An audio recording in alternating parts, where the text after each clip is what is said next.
my channel, Bake QC.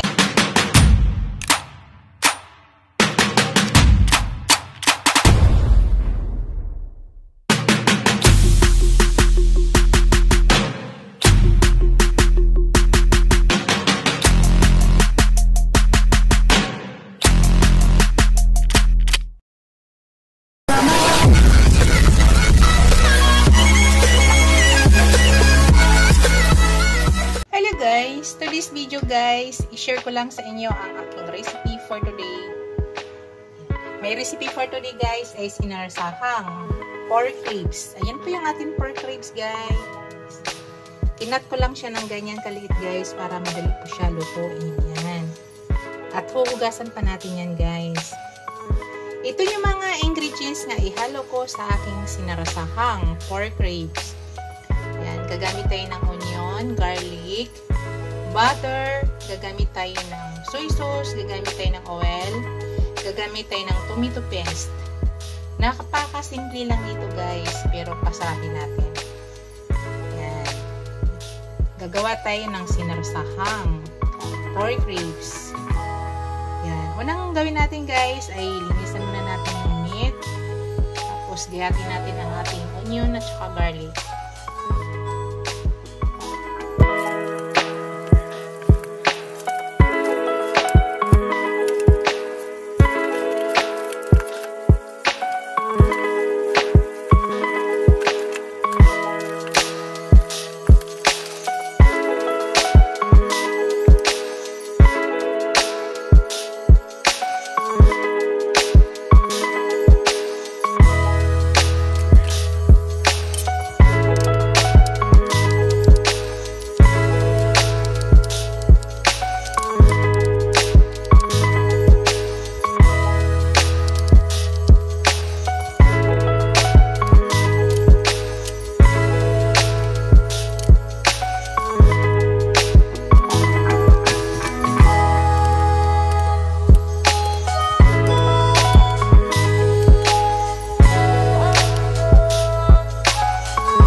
Guys, nagpainit na ako ng pan. Start na tayo sa pagluto natin guys. Unang step guys ay maglagay muna ako ng oil.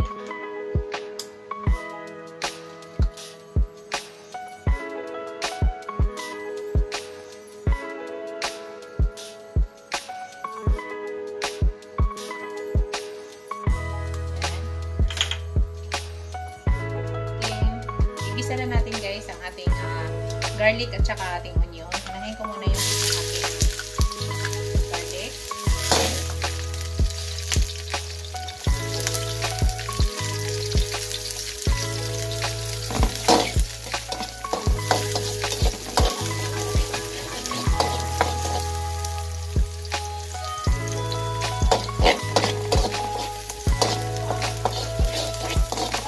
Inisunod na natin ang ating onion guys.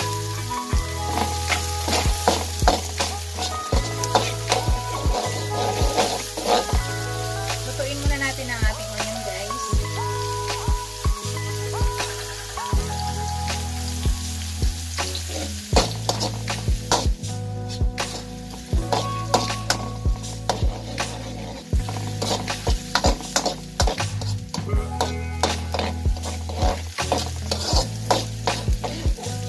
Yung pork pala natin guys, pork ribs ay 1 kilo and a half.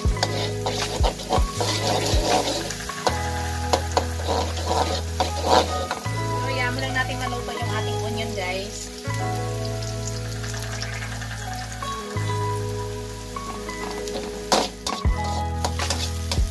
And guys, luto na ang ating onion. Lagyan na natin ang ating pork ribs.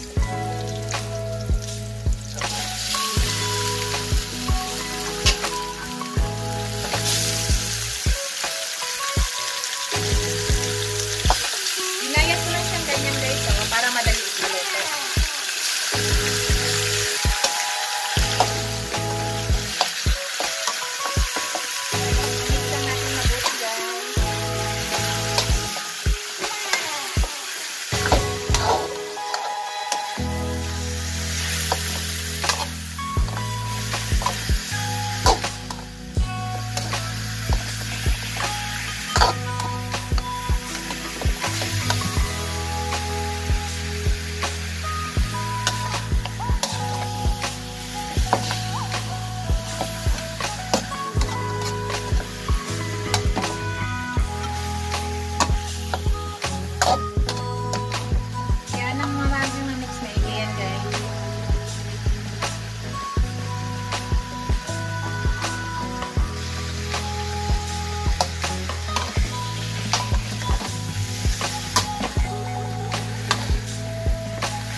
alisin natin yan guys kasi yan po yung malansa. So hanggang matuyo yan guys. Tanggalin muna natin yan hanggang matuyo. So hayaan lang muna natin na maigisa siya maigi dyan guys. Para yung ating onion at saka garlic mag-absorb dito sa ating meat para matanggal yung lansa. Yan. Same time guys, habang ginigisa natin, lumalambot din yung ating meat. So hintayin lang natin guys na maalis ko yan. Maalis ko po yan guys yung tubig-tubig ko. Sarili yung tubig yan galing sa ating meat. So alisin muna natin yun guys. Kasi yan po yung malansa.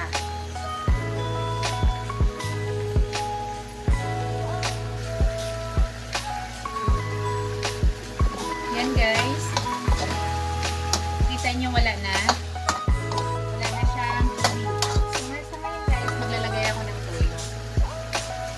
Maglagay ako ng soy sauce guys.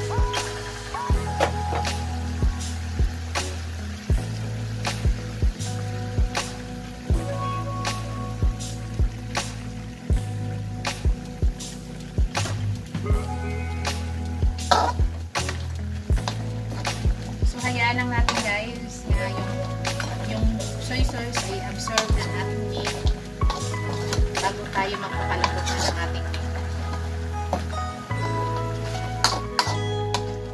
Absorb muna natin yung soy sauce guys dito sa ating meat.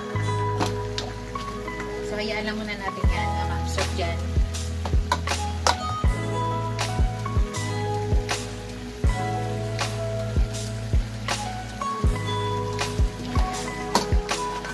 Guys, hayaan mo lang natin na tuyo yung sauce muna. Yan, nilagay natin soy sauce dito sa ating meat.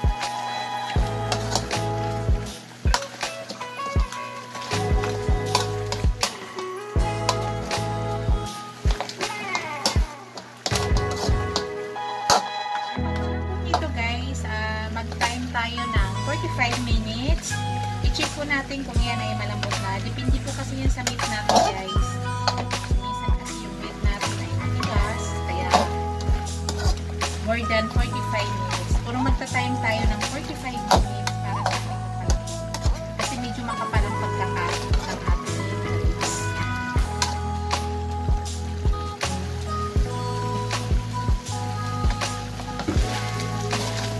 Malapit na guys. Next na gawin natin guys, ilagay natin ang ating tomato paste. Yung gamit ko ng tomato paste guys, 150 grams na rin. Huwag lang natin damihan kasi baka aasin yung ating sinasama. Malapit na guys.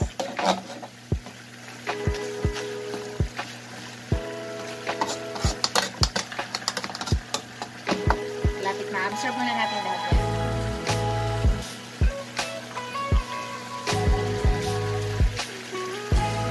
Yan guys. Yan na. Ilagay na natin yung ating tomato paste guys. 150 grams gamit kong tomato paste. Tama lang sa 1 kilo and a half na ating pork ribs. Huwag damihan guys kasi baka aasim ang ating sinasahang. Nakakatulong sa pampalapot guys.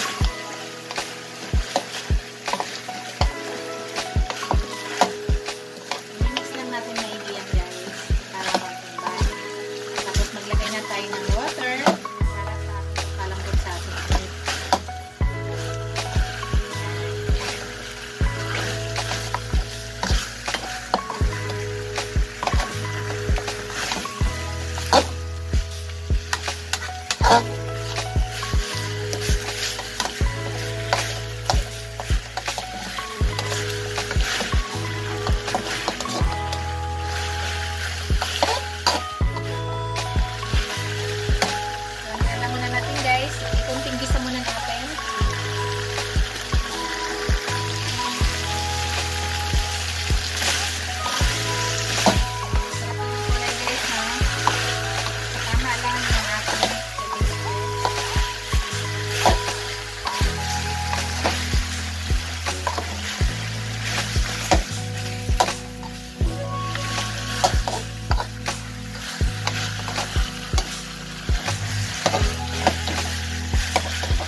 sa meat, kung gaano natin siya katagal palambutin. So ngayon, magpa-time ng 45 minutes para sa ating pagpalambot. Kasi medyo makapal ang pagkaka. Pag-slice ko guys, no?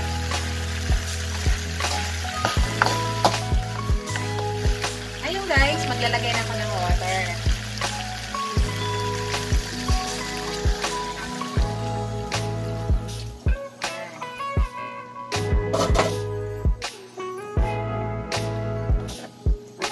Pag kumulo guys, tatakpan natin at i-medium lang natin yung heat. Para dahan-dahan siya lumambot ang ating hardy.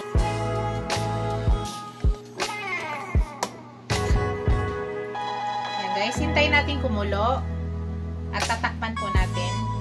I-medium natin yung apoy mamaya pag kumulo na. So, time natin ng 45 minutes guys ha. Check natin mamaya kung okay na. Malambot na siya. Pero sa palagay natin at hindi pa masyado malambot, magdagdag tayo. Palambutin pa po natin. Kasi mas gusto namin na mas malambot talaga yung meat. Yan. Hintayin lang natin guys. Wala pa tayong nilalagay dyan ng mga ibang panglasa. So now yan muna guys.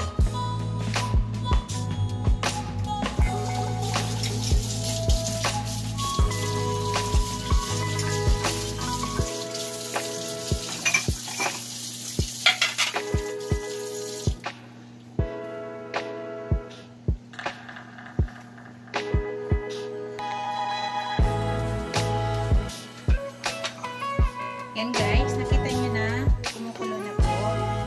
So ngayon guys, ang gawin natin, tatakpan na po natin siya at pahinaan natin ang ating apoy. So mix ko lang guys para mix yung lasa.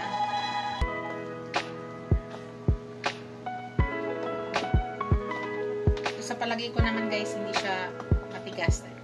Hindi matigas ang ating meat. Kaya na yan ng 45 minutes. Ganun katagal guys na. So ngayon guys, tatakpan natin. Yan. Tapos pahinaan na natin yung ating i-medium lang natin guys. So hintayin natin guys ng 45 minutes.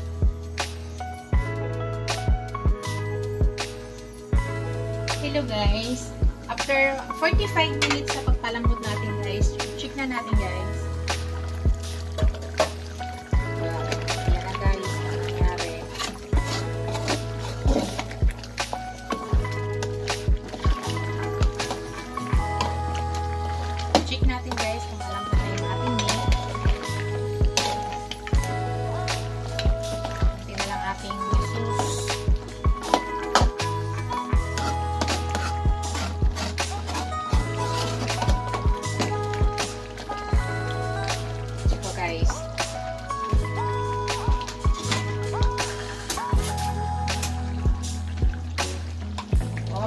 Malambot na guys.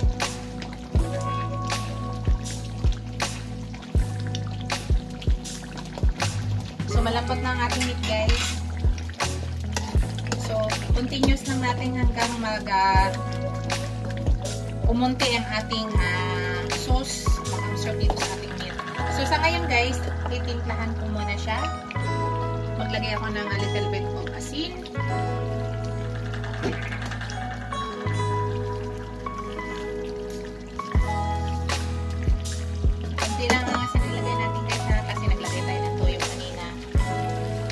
Maglagay ako ng sugar para kontrahin lang natin yung tomato paste na nilagay natin.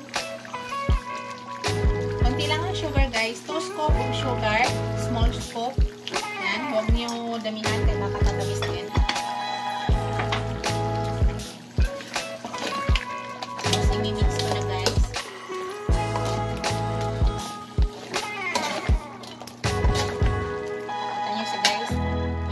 Masyadong sarsa. Kunti na lang po guys, kunti na lang. Gusto naman natin may sarsa. Mas masarap guys kung may sarsa kunti. So, titikman ko siya guys.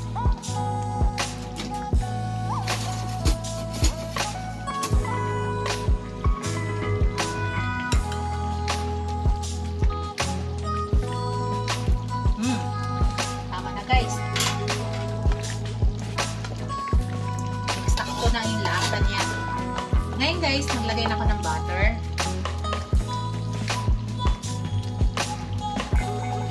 Maglagay ako ng butter guys. Para maano lang yung lasa. At maglagay na ako ng ground black pepper. Ground black pepper.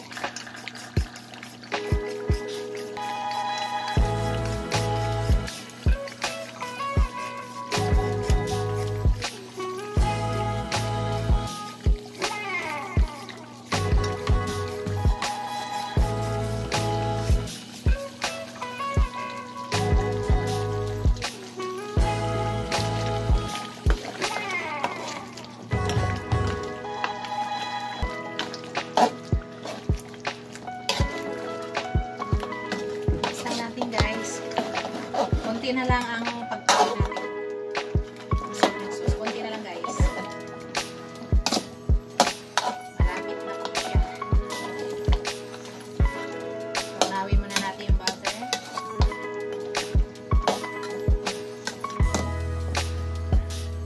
Takpan ulit natin guys. Mga 5 minutes guys, done na tayo.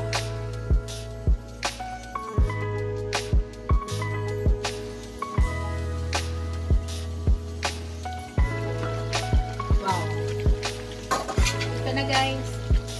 Luto na po yan guys. Patayin na natin yung ating apoy guys. Ito na ang ating sinarsahang pork ribs. Yan, napakalambot na niyan guys. Napaka-tender na niyan ng meat. Oh. Sobrang lambot na po. Yummy na po yan guys. Lambot na yung meat natin. So, okay na po siya guys. Tama na po sa lasa. Approve na guys. Napakasimple nilutuin. Pero napakasarap. Para maiba naman guys. Yan. Ito na ating sinasarsahang pork ribs. Ready to serve na yan guys.